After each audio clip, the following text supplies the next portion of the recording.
Hello and welcome back, everybody. Sending all y'all healing, love, and light. Emerald green and gold. We're all one. Victory to divine light. So I'm going to continue reading out of Canto 2, The Parable of the Search for the Soul. Book 7, The Book of Yoga, out of Savitri by Sri Aurobindo. Starting at line 300. All the world's possibilities in man are waiting as the tree waits in its seed. His past lives in him, it drives his future's pace. His present acts fashion his coming fate. The unborn gods hide in his house of life. The daemons of the unknown overshadow his mind, casting their dreams into live molds of thought, the molds in which his mind builds out of its world. He creates around him its universe, or his mind creates around him its universe. All that has been renews in him its birth. All that can be is figured in his soul, issuing in deeds its scores on the roads of the world, obscure to the interpreting reason's guess. Lines of the secret purpose of the gods in strange directions runs the intricate plan, held back from human foresight in their end, and the far intention of some ordering will, or the order of life's arbitrary chance, finds out its settled poise and fated hour. Our surface watched in vain by reason's gaze, invaded by the impromptus of the unseen.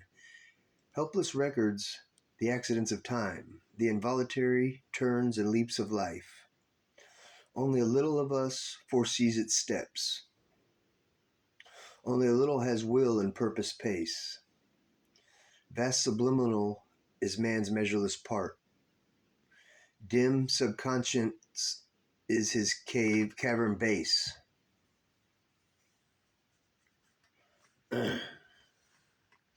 Abolished vainly in the walks of time, our past lives still in our unconscious selves, and by the weight of its hidden influences, it is shaped our future's self-discovery. Thus, all... Damn, I fucked my leg up.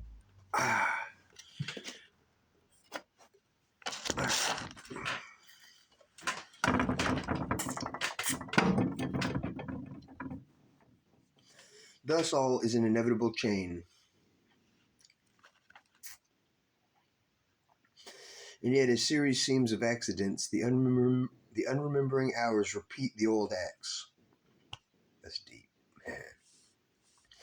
Our dead pass round our future's ankles clings. Wow.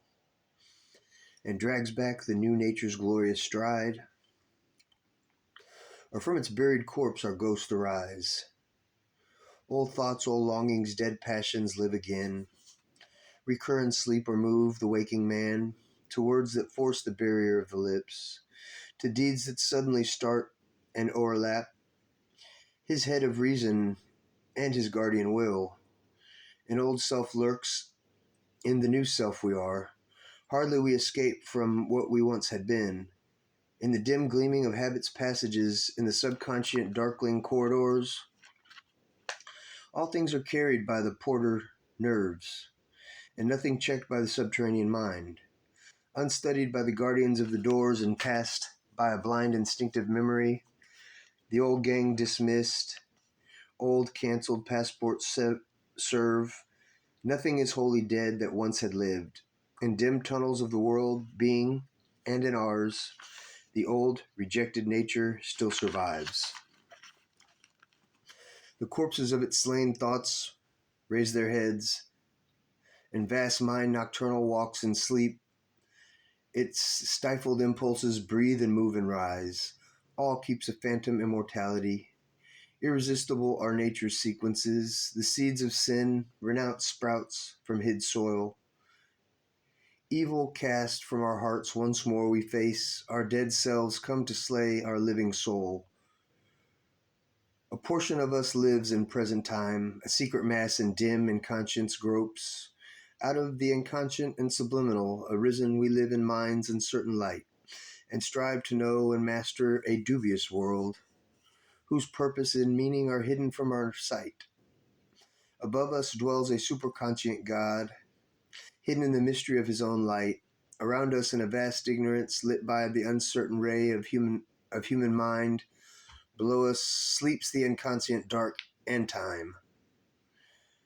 But this is only matter's first self-review.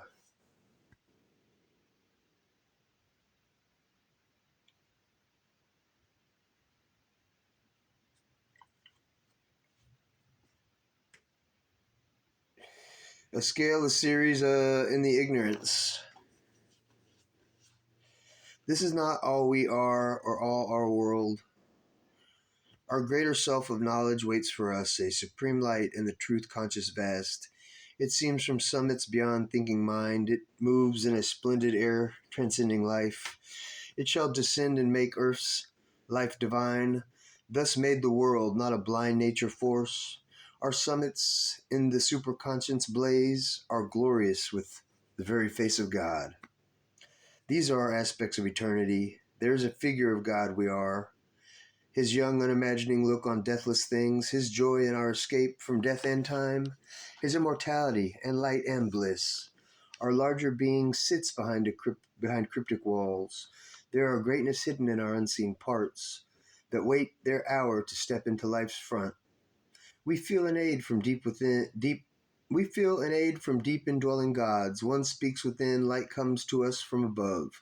Our soul from its mysterious chamber acts, its influence pressing on our heart and mind, pushes them to exceed their mortal selves. It seeks for good and beauty and for God. We see beyond self's walls of our limit. We see beyond self's walls our limitless self. We gaze through our world's glass at half-seen vast.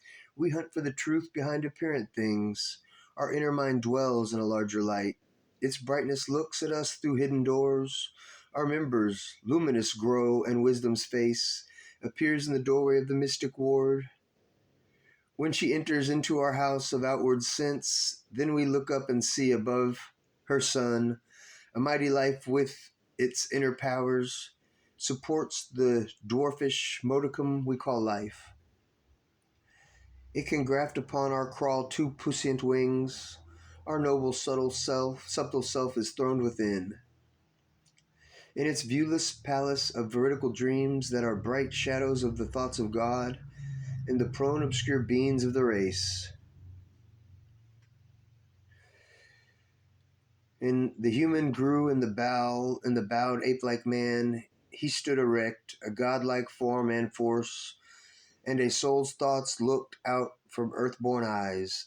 Man stood erect, he wore the thinker's brow. He looked at heaven and saw his comrades' stars.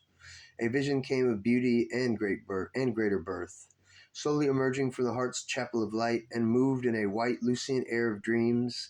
He saw his being's unrealized vastness. He aspired and housed the nascent demigod out of the dim recesses of the self. The occult seeker in the open came.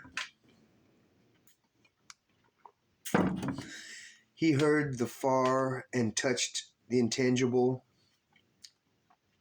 He gazed into the future and the unseen. He used the powers earth instruments cannot use, a pastime made of impossible. He caught up fragments of the omniscient's thought. He scattered formulas of omnipotence. Thus man in his little house made of earth's dust grew towards an unseen heaven of thought and dream. Looking into the vast vistas of his mind on a small globe dotting infinity, at last climbing a long and narrow stair, he stood alone on the high roof of things and saw the light of a spiritual sun. Aspiring, he transcends his earthly self. He stands in the largeness of his soul newborn, redeemed from encirclement by mortal things, and moves in a pure, free spiritual realm, as in rare breath of a stratosphere. At last end of far lines of divinity, he mounts by a frail thread to his high source. He reaches his fount of immortality. He calls the Godhead into his mortal life. All one.